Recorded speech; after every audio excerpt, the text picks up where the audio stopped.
Tanpa pandang bulu, semua orang pernah melewati masa kesulitan keuangan, terutama mengingat ketidakpastian situasi ekonomi di masa sekarang ini. Hanya diam, larut dalam kekhawatiran gak akan menyelesaikan masalahmu. Tapi hanya dengan punya rencana untuk mengelola tantangan keuangan tersebut, barulah ada peluang untuk meringankan sebagian dari stres yang kamu alami. Selain itu, manfaat moneter dari mengatasi masalah keuangan seperti membayar tagihan, menabung lebih banyak, dan mengurangi utang secara keseluruhan bisa membantu membawa dampak positif terhadap situasimu. Halo, apa kabar? Ketemu lagi di channel The Financial Life dengan saya, Erik Marlisa. Di video TFL kali ini, saya akan share beberapa cara untuk mengatasi tekanan financial stress dan mengambil alih kendali keuanganmu.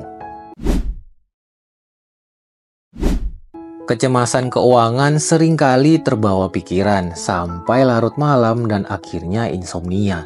Jadi mulailah dengan mengidentifikasi apa spesifiknya masalah yang kamu hadapi. Entah masalahnya adalah utang kartu kredit maupun pembayaran tagihan yang akan datang. Menemukan apa tepatnya sumber stres itu akan membuatmu lebih mudah mengambil keputusan gimana langkah selanjutnya. Tuliskan apa saja tantangan keuangan terbesarmu. Daftarnya singkat saja, biar kamu nggak jadi kewalahan. Selanjutnya review lagi setiap 3-6 bulan atau setelah situasimu berubah. Budgeting adalah alat yang ampuh untuk mengendalikan dan memahami keuanganmu.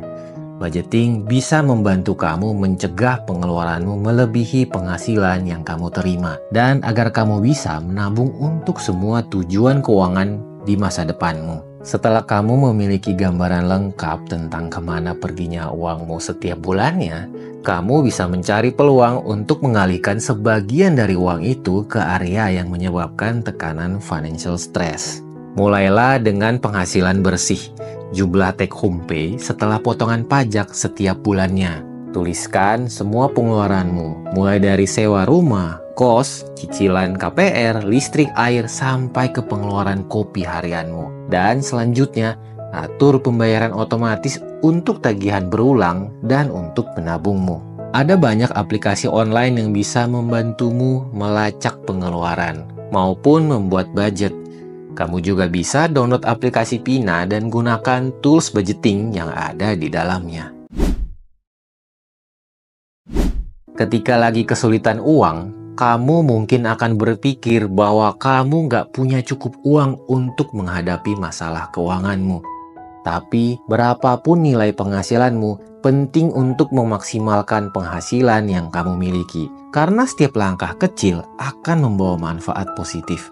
Kamu mungkin nggak bisa memotong 5 juta per bulan dari satu pengeluaran tertentu. Tapi kamu mungkin masih bisa mengidentifikasi 5 pengeluaran lain yang bisa kamu potong masing-masingnya sebesar 1 juta. Kategorikan pengeluaranmu berdasarkan kebutuhan dan keinginan. Lalu cari cara untuk mengurangi pengeluaran keinginan tersebut. Periksa kebiasaan belanjamu untuk mengidentifikasi cara menghemat pengeluaran kecil harian. Kemudian pertimbangkan untuk mengubah budget kamu untuk memprioritaskan tujuan yang secara keseluruhan akan membantu meringankan tekanan financial stress. Contohnya melunasi kartu kredit yang bunganya tinggi. Punya uang untuk keadaan darurat seperti perbaikan mobil, kehilangan pekerjaan, atau sakit bisa sangat membantumu dalam mengurangi tekanan financial stress. Tapi mengumpulkan dana darurat bisa terasa berat, terutama yang cukup senilai 6-12 bulan penghasilan. Jadi, jangan terpaku pada jumlah dana yang harus terkumpul. Tapi yang penting, kamu bisa menabung secara konsisten. Gunakan budget kamu untuk menentukan berapa banyak yang bisa ditabung setelah memperhitungkan pengeluaran kebutuhan. Prioritaskan mengumpulkan dana daruratnya senilai 6 bulan penghasilan sebelum kamu melanjutkan sampai naik menjadi senilai 12 bulan penghasilan. Dan atur transfer otomatis dari rekening gajianmu ke rekening tabungan.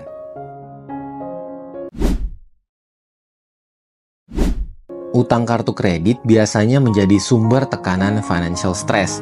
Tidak hanya mahal, utang kartu kredit juga bisa menghalangi tujuan menabungmu. Kalau kamu punya saldo utang di beberapa kartu, pertimbangkan untuk membayarnya dengan menggunakan metode snowball, yaitu dengan melunasinya satu persatu mulai dari yang nilainya paling kecil. Alternatifnya, kamu juga bisa gunakan metode avalanche, yaitu dengan melunasinya mulai dari yang suku bunganya paling tinggi. Pertama, kamu bisa lakukan pembayaran minimum pada setiap kartu. Lalu pilih metode pembayarannya dan seterusnya pertahankan itu. Kemudian pastikan hindari menambah utang kartu kredit yang baru. Kalau kamu nggak puas dengan kemajuanmu dalam mengurangi utang, berarti sudah waktunya kamu mencari bantuan dari profesional yang terpercaya seperti perencana keuangan Pina. Dengan begitu, kamu juga bisa mendapatkan panduan mengenai tujuan keuangan jangka panjang, seperti menabung untuk dana pensiun maupun dana pendidikan.